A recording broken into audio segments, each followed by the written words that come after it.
Let's go. Welcome back to 13 Sentinels Aegis Rim. I am Hamburger Chariot, and I'm here with my best friend Mirth Mauser.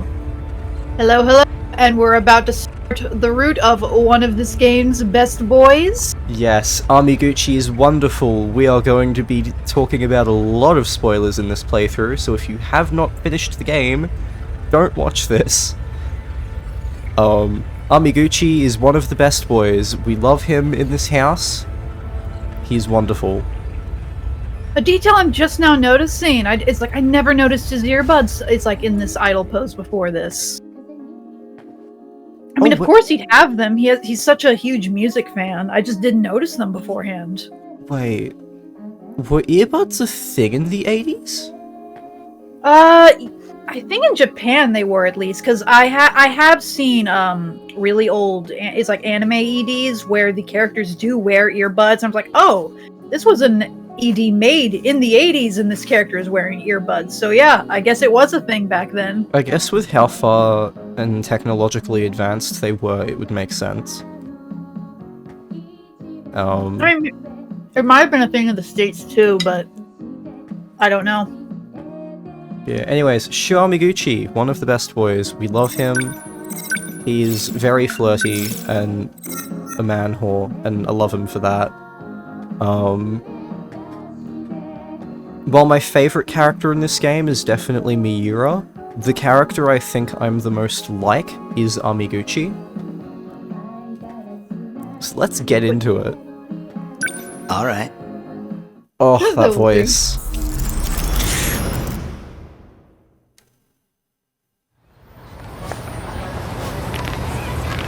We're starting off strong. I love this name.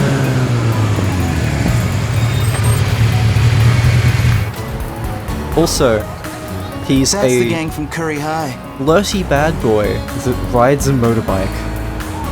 Best boy. How What's could you going not on love there? him?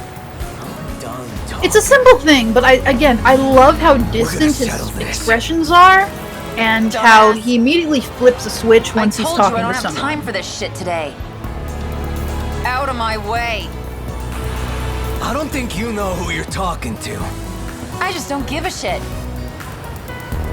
See what I get, boys? Even when I try to look away, Try to go Amiguchi easy just on a girl. automatically turns back on to look at her. I'm done talking. Okay, that's all of their dialogue. Is there anyone else? Dumbass. Like it. I told you I don't have time for this shit today. Hey, Wajima, trying to get a date? Amiguchi. Got nothing to do with you. Get out of here. Threatening a girl? Not a good look, man. You think these chumps are a threat to me? Really? Just another pack of posers. What? Gotta call in your punk friends to take me on? He ain't I with love us. Yuki. Yuki and Amiguchi are both great. I wish their relationship was less bickering married couple. Or like bickering divorced couple, honestly. Yeah, yep. That's kind of sad, because I get what they're going for. I get that Yuki's kind of the tough girl who doesn't, show her vulnerable emotions too much. Or at all, besides with Natsuno. But just a little would have gone a long way. Just, more moments here and there of getting to see her vulnerable side with Amiguchi to better understand, why they become a couple. Because Yeah. I do think their interactions can be a lot of fun. But when she puts up a wall the entire way through, that's when it becomes a bit of an issue for me. It's not a problem in this scene because they're just meeting. But yeah, the fact that she never really lightens up, it's a bit grating after a while. Otherwise known as Tak of Curry High. One of the top dogs in the gang at Nigakuri Industrial School. I keep forgetting that guy's name. Wajima. You stay out of this. Sorry, but you know I'm always on the ladies' side. I love how Yuki is physically cringing. You think she's gonna fall for that shit? That's Takamiya from Suzu High. Wait, the gang leader? The one who beat all you guys up? No way. I only trashed 3 of these clowns. Now it's payback time. Can't let some chick get away with disrespecting us. We got a reputation. How you doing? The name's Amiguchi. Back off, lover boy. Love them. Great introduction to their character dynamic already. Again, I love this first scene between them. I think it's a very, very strong scene. I may have my Still nitpicks with running that how it's mouth. developed, but none of that applies here. Yeah, my main problems with their relationship are, like, late in the game, where they should have changed by now, and they kind of haven't. Yeah, but no complaints here. Perfect introduction Now come all on. around. Oh, you're gonna regret move. that. Sorry, I just need Bad move. that delivery. Hey, cut that out. Last time I'm gonna say it, Amiguchi. Walk away. And now he's putting a serious voice on. There's the switch flipping again. Did you seriously just... Newsflash, buddy. I can't walk away from a cutie in trouble. Amiguchi! Time to go. Follow me. And it flips again. I love that. I love that so much. That just he is putting on this kind of I guess you could say lover boy front. Hey. Not that it isn't earnest, but you know, he flips back and forth like so seamlessly. Like, The that they're- environment in this scene is very blurry, like from the motion blur. I'm not sure how much I like that. I kind of wish I'd get to see them more crisply in 4K. Is it the 4K? Because I was noticing it too, and I was just gonna blame it on Discord again. Well, the point is, I wish it didn't add the motion blur to the environment. I see. You gonna be okay after that? Oh, this is a great track. This is one of the few story tracks that I already memorized before jumping into this replay. This is a fateful struggle. I do remember this one, but I think I remember it more popping up in the late game rather than early game. I'm actually surprised to hear it this soon. This is another one that I think is exclusive to Amiguchi, because obviously that's why. Tetsuya Ida was F8, Fate. What do you mean? Wajima, man. You know that guy's an amateur boxer, right? My days are numbered, huh? Well, do I get a last wish, Takamiya-san? But even on the bike, he's so expressive. Look at I that gotta smirk. say, I'd love to know your first name. Does this guy hear himself? What? Sorry, you're gonna have to speak up. It's Yuki. Yuki Takamiya. I'm Shu Amiguchi from Sakura. Huh? What's up? That's where I'm transferring to. You're kidding! Well, hey, that means it's gotta be destiny. You wanna go get a drink somewhere? I'm good. You can just let me off. I got places Yep. to be. Well, Had I'll enough drive of it. you. I'll take the train. Really, it's fine. Where am I headed? Take a hint, man. This is fun. I really love this back and Shikishima forth. building in here. Aoi. Yeah, these two are great. Individually great characters with a fun dynamic that should have stayed as friends. Yeah, I'm gonna agree with that one. Like, I wouldn't have mind seeing them as a couple if they developed them as a couple, but They kind of this don't. scene's still great. It's still a great scene here. I know it. Gogyo Street, right? Big commercial district. What, you got a part-time job? Look, you want to make this an interrogation? I'm getting off. Aw. Okay, you win. I'll save the questions for later. Just hang on tight. We're going full throttle.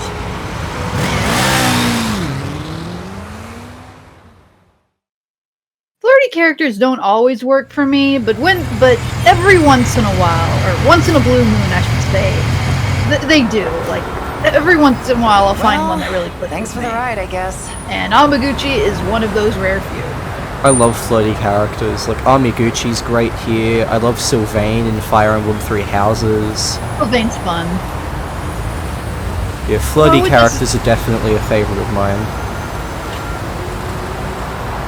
Sylvain, granted, is a Your character I driving more sucks, find man. fun than attractive because again, 30 characters don't always work for me, but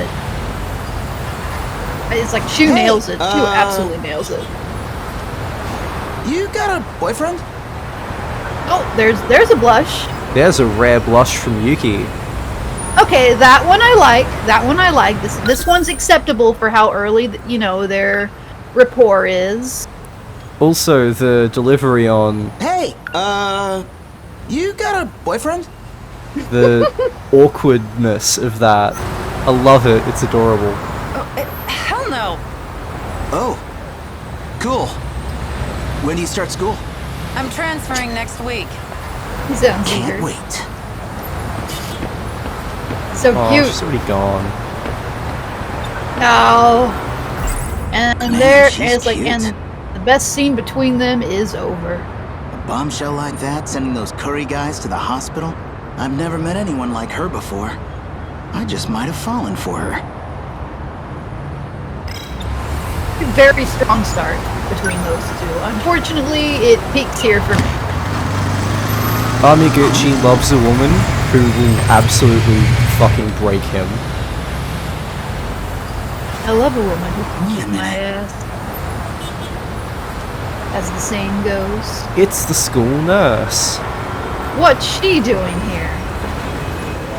Because Why remember, is she she- also knew about Operation Aegis, whatever that's supposed to be at this point in the game. I knew it.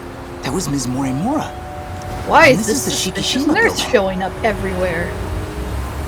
Shikishima Industries. Fuck, I forgot to check the mystery files like an idiot. It's okay, it works out for this music. It's because of the fucking prologue not letting you do it immediately after the section. Megumi Yakushiji comes from the future, the destroyed world of 2025. A composed, laid-back girl who's also a hopeless romantic. I love how we get 2 sentences for Megumi, and then the others get paragraphs. Natsudo already has 2 sections. And Megumi Really, has like all 2 they sentences. can say about Megumi, I feel like there's a lot that happened in her prologue. Oh well, I guess it'll fill out later. Ooh, we have 1 mystery point. Let's spend it on Okino. Tsukasa Okino is a young genius with an extremely high IQ. Starting with the Sentinels, he developed various technologies to aid the Defense Corps. Driven only by his intellectual curiosity, he tends to act on his own terms, regardless of what other people think. In 1944, he presents as a girl and goes by the name Kiriko Doji. Yeah, we're definitely going to prioritize the characters to unlock first, because they'll have the most interesting shit. And they change the most often. If we look at the events, the boy from the future, 31. Very early in the timeline. This is very early. And the next one is 1944. Not long before the Iori content, we get Megumi's scene where she's reminiscing on the past.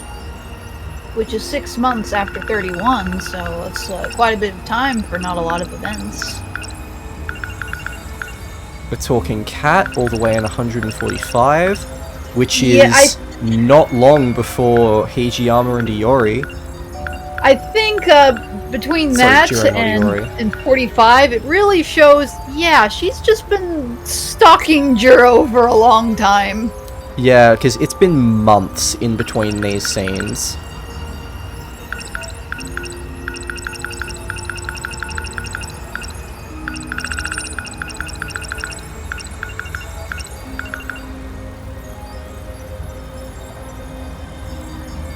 Yeah, and if we look at Karabe's events, this is the 3rd event that Jiro is in. And then fucking Megumi. I like checking the character archives as well. I should do that more often.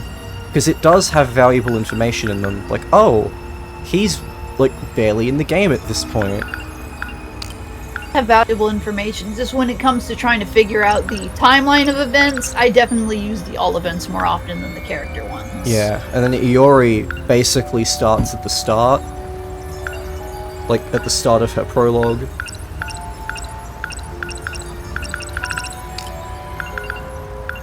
This is the first event for Megumi in the game. Very noteworthy. And then it's that. And then there's the scene where she gets angry at Natsuno, and then it jumps to a talking cat, and then there's a lot more. When she moves in and her not healthy behavior jumps from an 11 to a 12. We look at Ace Sekigahara, we haven't had his story start. I think he's the final prologue chapter.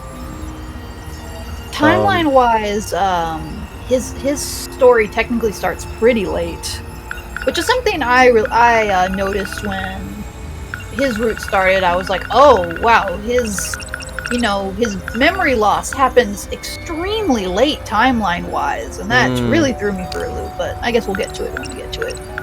Goto, we still haven't had anything. Natsuno, other than Spirited Girls, her prologue starts very early on in her journey. Miura, we've gotten like one scene, which is the one where he sees Jiro. Takatoshi. Somebody write the story and figure out how to pace it in a way that is so out of order, and yet it's still, you can still follow it while still piecing it together. Like, how do you do this? How do you pace out a story this way, and how do you communicate that to other people? Like, I'm so impressed, like, how this is even possible. This is also the first scene with Kisaragi. So for both Megumi and Kisaragi, this is the earliest point in the timeline. Oh yeah, that's a good point.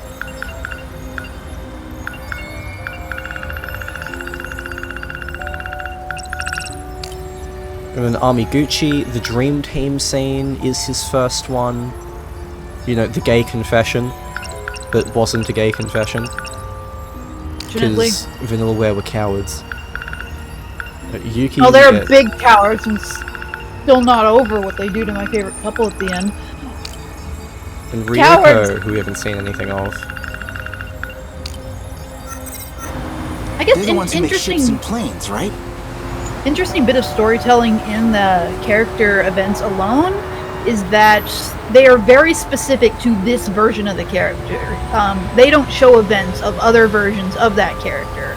Partially, to not give it away for spoiler reasons, but, if you're going through it for the first time and you're eagle-eyed, you'll think like, wait, I've seen this scene with this character. Why aren't they in the character timeline? And that question alone gets your mind going. Especially with stuff like Android Tomi. Like, she'd be a big one. Yeah. Because that's 426 in her body for most of the game. Yeah, right. That's a good point. What's our school nurse doing in there? Indeed.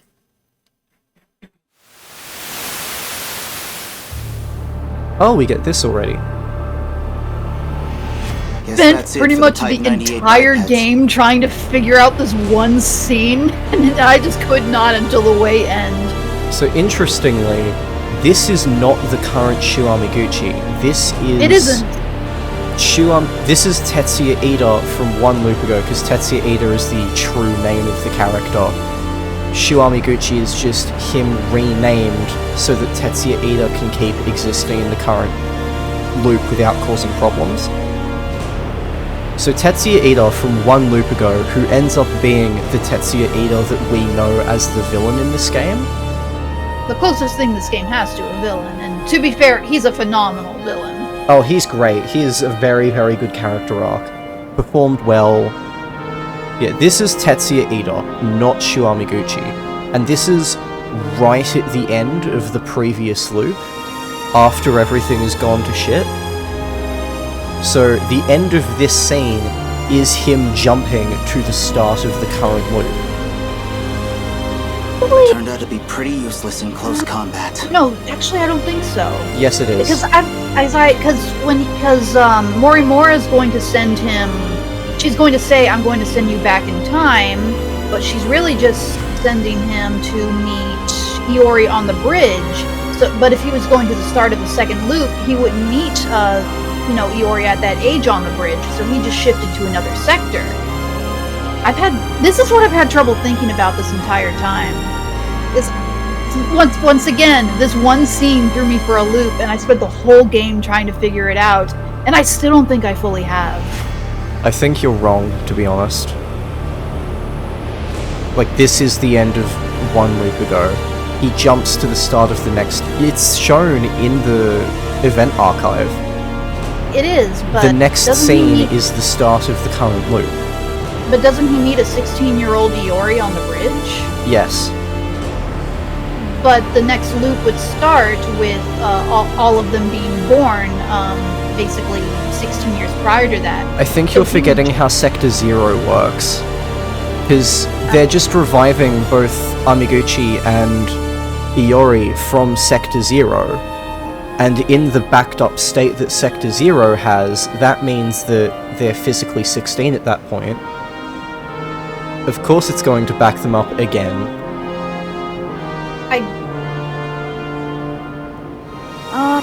It's like, I know Sector Zero basically just saves your data for the next loop, but the characters, still age in the second loop. It's why all the adults are in their 30s when all the kids are in their, are only 16 years old, because it's the next loop. Yeah, but my point is, the backed up version that they have in Sector Zero is the 16-year-old version of the character, which is why he sees a 16-year-old Chihiro Morimura at the start of the next loop. Because both of them are being revived from Sector Zero as their 16-year-old forms. I thought they only send Amiguchi to the next loop, though, because, Amiguchi's the only new character. Not Amiguchi, Tetsuya Ida, I'm sorry. Sorry, Tetsuya Ida. Tetsuya Ida is newly being added to the loop, but remember that Jiro and Chihiro had already been backed up since the previous loop. They're just being revived again. I'm gonna be honest, I'm lost. When I got to the very end of the game, I will admit, I just gave up trying to figure it out. At this point, I think I understand the plot better than you, but you remember, like, character conversations better than I do. Yeah. Again, when I got to the twist like that, this was all a simulation and it's just gonna work out somehow, I kinda checked out. It's like trying to piece together the fine details, because I was like, well, it works out anyway. I guess it doesn't matter if I understand it or not. No wonder you don't understand how it all works then. You checked out. Which is a shame, because I spent nearly the whole game trying to piece it together, and I loved doing that, only to check out at the last hurdle, and I mean the last hurdle. Yeah, so basically, this is the end of one loop ago.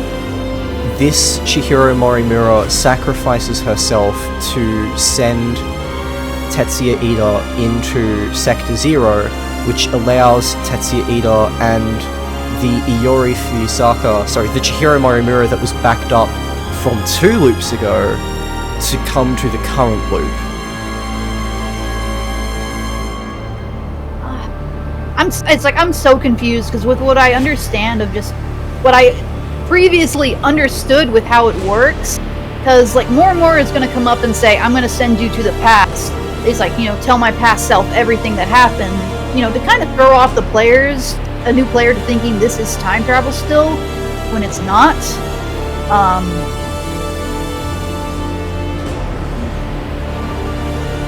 I guess I really just don't know how Sector Zero works, because I'm just assuming that it's just that neither of them really understand this yet, and he's just going to a different sector, and they just haven't met the Iori of this, Chidori of this, Chihiro of this loop yet. Fucking Chidori. Imagine if Chidori from Persona 3 was in this game. I'm sorry, I'm getting all my names mixed up. Iori, Chidori, Chihiro. Yeah, so from 2 loops ago, we have Jiro and Chihiro backed up. These being 426 and adult Morimura. Yeah, which is basically the Chihiro that's in love with 426 is the one that's going to show up right now. By the end of one loop ago, 426 and Chihiro have both died.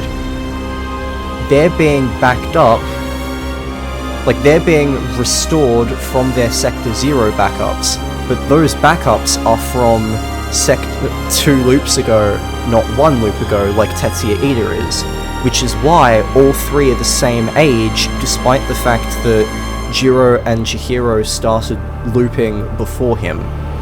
Physically, all of them start at 16 years old and have the memories of when they were backed and then up. I was following you, it was making sense, and then you lost me again. Clearly I'm sorry, I'm trying so hard. God. Big metal Again, weaponized the punching game arm. lost me at the last hurdle. Great. And I don't know when it's gonna Hopefully finally click for me. Kisaragi-san and the others managed to escape.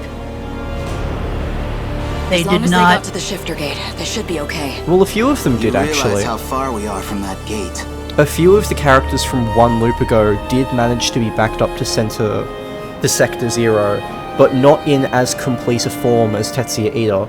Hence why most of them have been revived as artificial intelligence, like Tamao, who becomes the Tamao android, Kisaragi, who has an android body for a while and then ends up becoming the Miyuki Inaba that we know. The idea was that Keitaro they basically- Miura is another one. The BJ Keitaro Miura is from 1 loop ago. That I remember.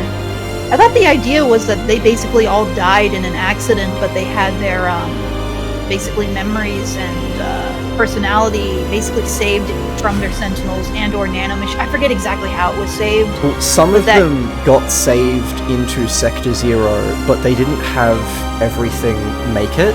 Their data got corrupted, so it's incomplete, which is why a bunch of them had to be placed as AI into android bodies, rather than people like Jiro, Chihiro, and Tetsuya Ida, who were all able to revive completely. Too far for us to make it. Don't give up yet. Can you check that 98 over there? Pop the Frames, maintenance hatch. it's like the frames of the movements of her boobs when she got up there. They I think really this, went. I think this is the first time we see the catsuit. Yeah, it is the first time. We're not out of options yet. You really think there's a point in fighting anymore? Not fighting. Escaping. Right. It was through shifting that we got the 98s into this era. So it could be linked to a shifter. It might just get us out of here. I've already input the shift coordinates. You disengage the autocontrol and switch to manual. Where are you going? We're going to need more power if we want to jump. I'll see if we can get it out of the downed 98. A direct feed, huh?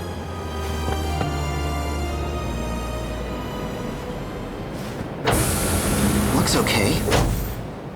Basically everything's operational aside from the legs.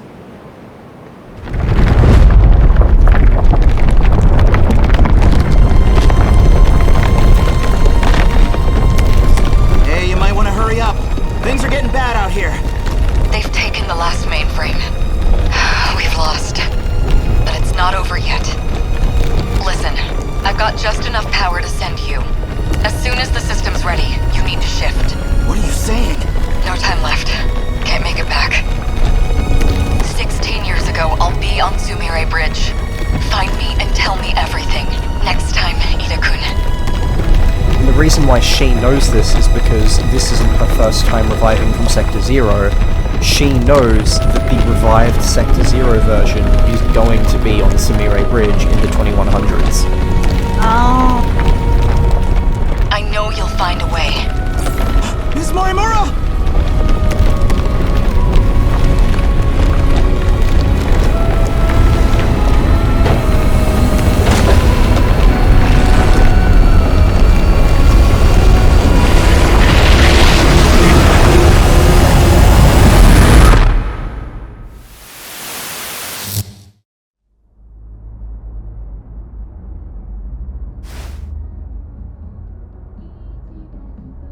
Dream again.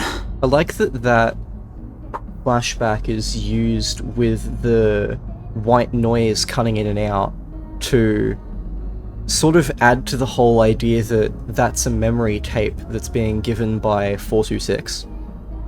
Actually, now that you bring that up, that's a genuine why is 426 giving Amiguchi his memory tapes? I know why he's giving them to Juro. He's basically trying to revive Izumi, and it's not working out. I think it's because 426 knows Amiguchi is Tetsuya Ida's current version, and he's trying to awaken that in him.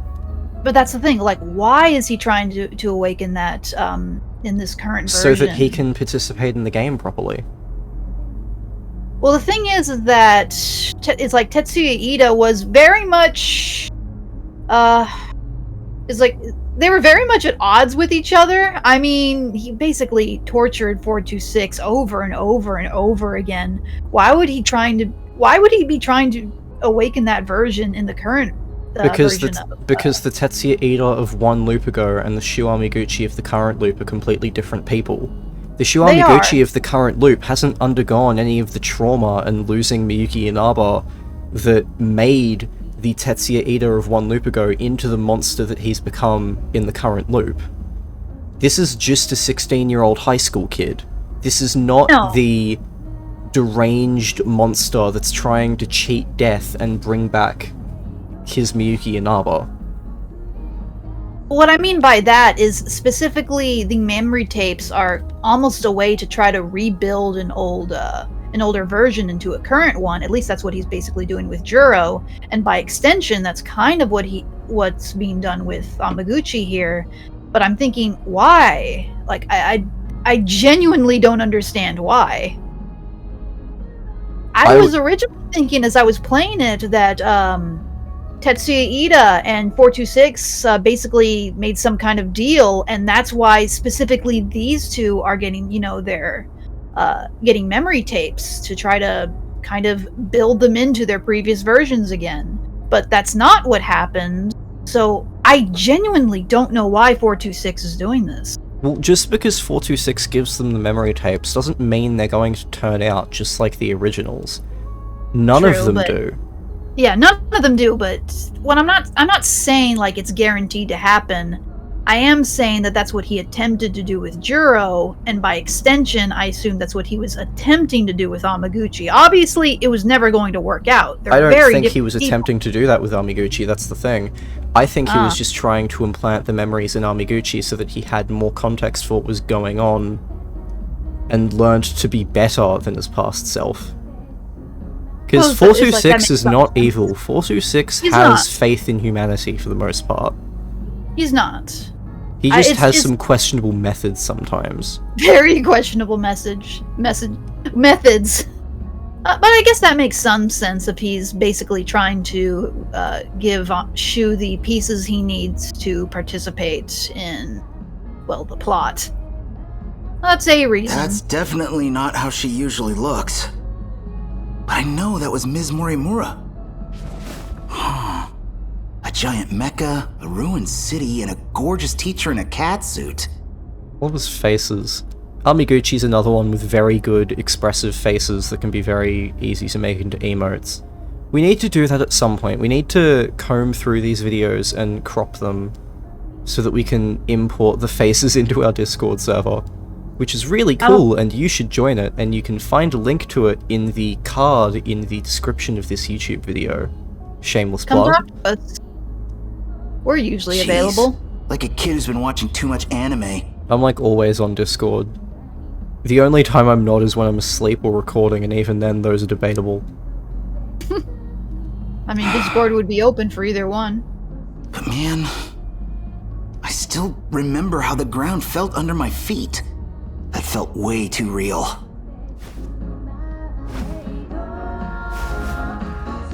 As we go through the game, maybe...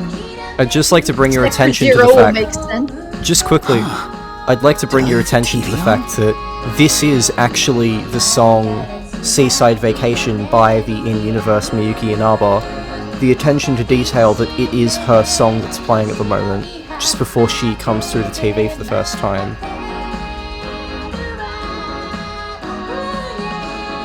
Kinda late great for a music show. They were really particular on the details. It's so impressive, especially on a replay when you can actually pick these up. I feel like I recognize those lyrics too. Oh, she's that new idol, been getting big lately. You could argue that he recognizes those lyrics because he already knows Miyuki Inaba because he's got the memories of the previous loop. But that's debatable. I'm not quite sure what the deal is there. He might not have them. They might be the one loop ago Tetsuya Ida remembering that. I forget exactly when it happens.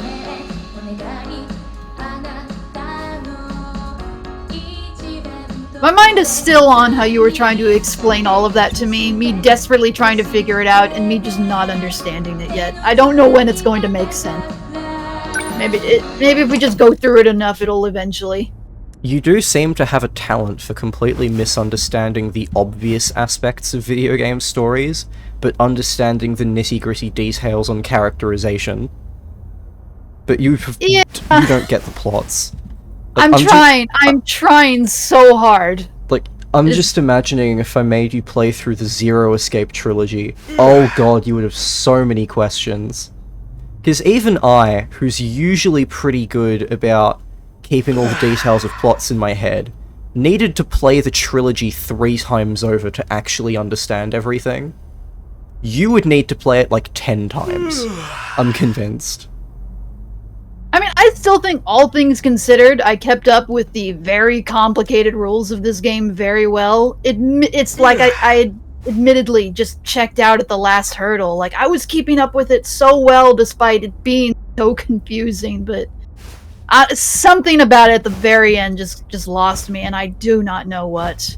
Like, for contrast, my first playthrough, I was also playing it with a friend, and she didn't know most of what was going on. Back on? How did turn itself back on? Oh, that's such a good read. That is such a good read. Also, good lighting moment. This apartment is fucking gorgeous, and the way that the light reflects off the characters, and you can see the cityscape reflecting off the windows here. Oh, and the apartment, so many cool details. Is it broken? Read. Finally. I finally found you. Now it's a drama? One thing I'm gonna say that I'm not a huge fan of is I don't like how whispery and dainty Miyuki Inaba's voice lines are delivered. I'm assuming that Cassandra was directed to act that way, but she's a little too ethereal for my tastes. She's probably the most radically different from her current version in terms of alternate looping characters. She sounds barely anything like Tomi Kisaragi for most of her line deliveries. That might be the idea, so you don't really figure out they're technically the same, well, I mean, not literally the same character, but the same...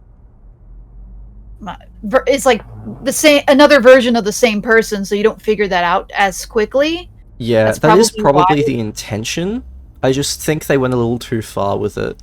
I don't like that you probably need to have it pointed out to you that they have the same voice actress. It's just a little too far away. Like, I can tell it's Cassandra because I can recognize her voice literally anywhere, but yeah, when I was watching it, I didn't even register them as exactly the same character. I mean, you're not supposed to, especially since I already was hearing, a couple of returning voices, and I just wasn't questioning it yet.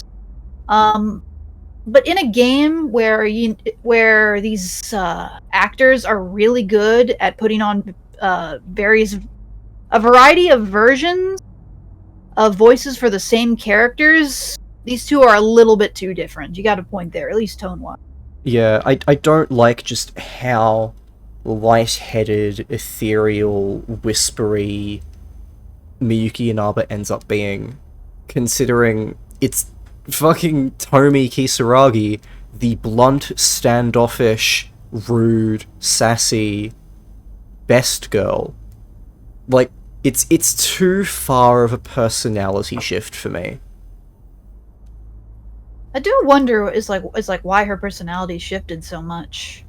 Because, like, Tetsuya Ida versus Shu Amiguchi is another case of one of the most different voices. But even but then, it's still so more impressive. recognizable. There's still enough Tetsuya Ida in Shu Amiguchi, and enough Shu Amiguchi in Tetsuya Ida.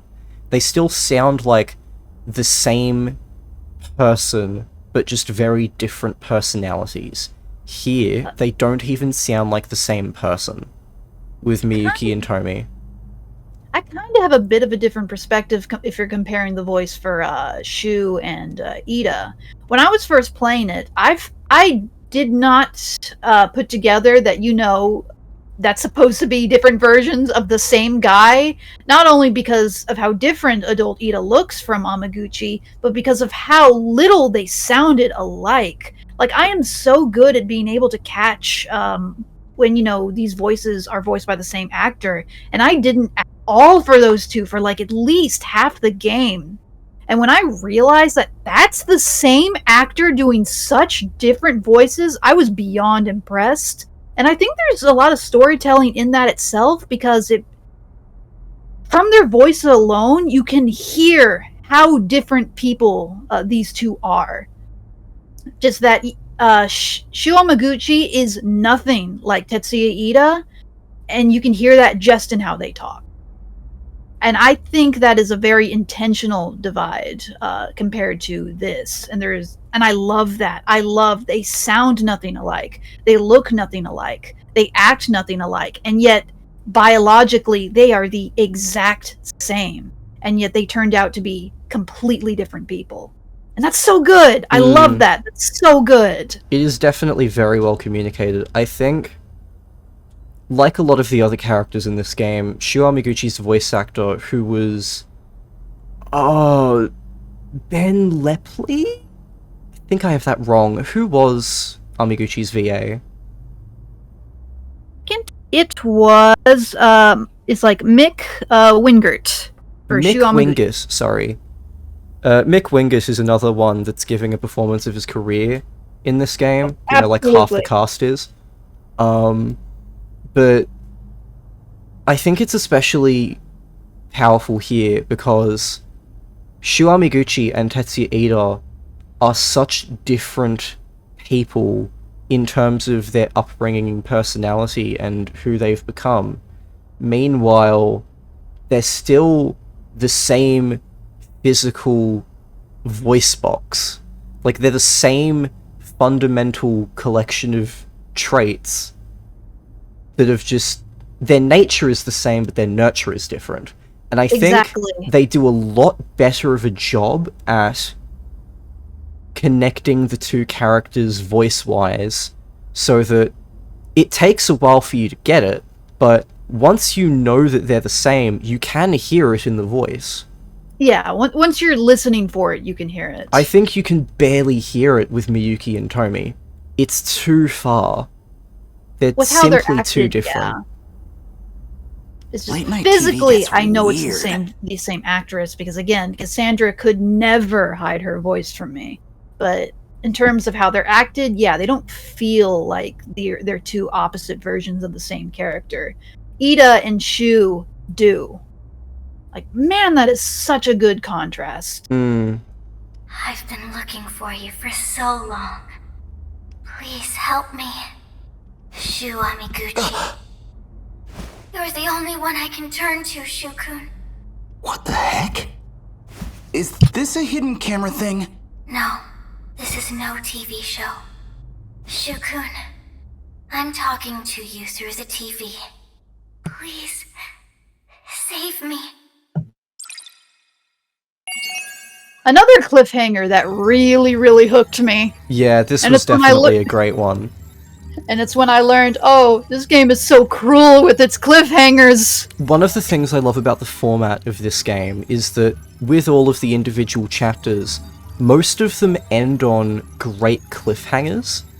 And it really feels like you're watching a TV show with how the story is delivered in its bite-sized chunks. But it's interactive, and the writing is good, and the characters are good.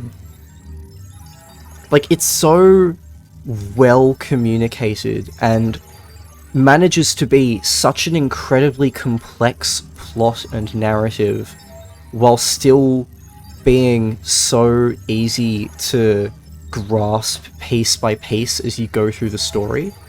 It's exactly the right amount of confusion and the right amount of questions in a player's head, and it's just so utterly masterfully delivered. I can't praise it enough.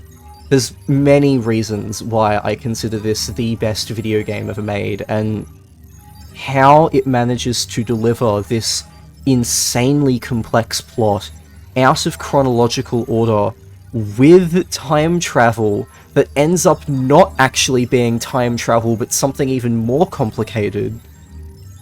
And it still gives you all of the resources you need to figure everything out, and it respects your time and intelligence as a player. It's so incredible how they managed to pull all of this off that I can forgive almost any of the mild narrative annoyances that I have, such as dropped plot lines or some of the relationships not being as good as the others, etc.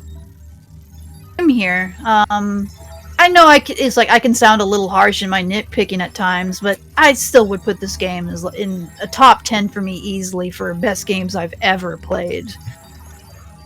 Like, yeah, sure, maybe especially at the end there are a few things that don't fully click with me, but as we go through this, it's like that's kind of mattering less and less with how much I loved what they got right. And I think that matters far more.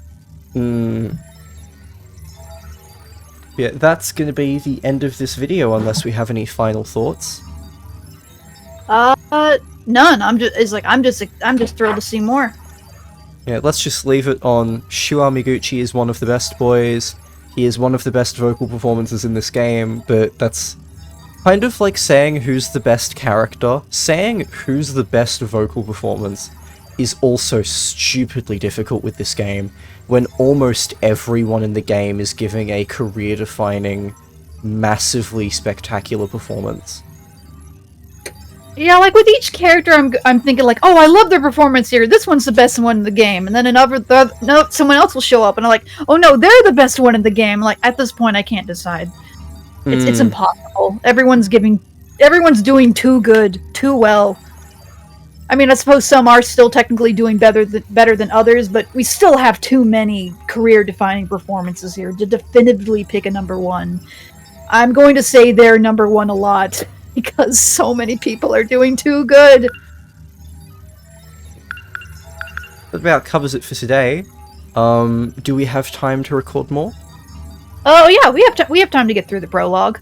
Excellent. In that case, we'll see you in about 10 seconds when we start recording again. This is Hamburger Chariot and Mirth Mauser signing out. See ya! See ya, everybody.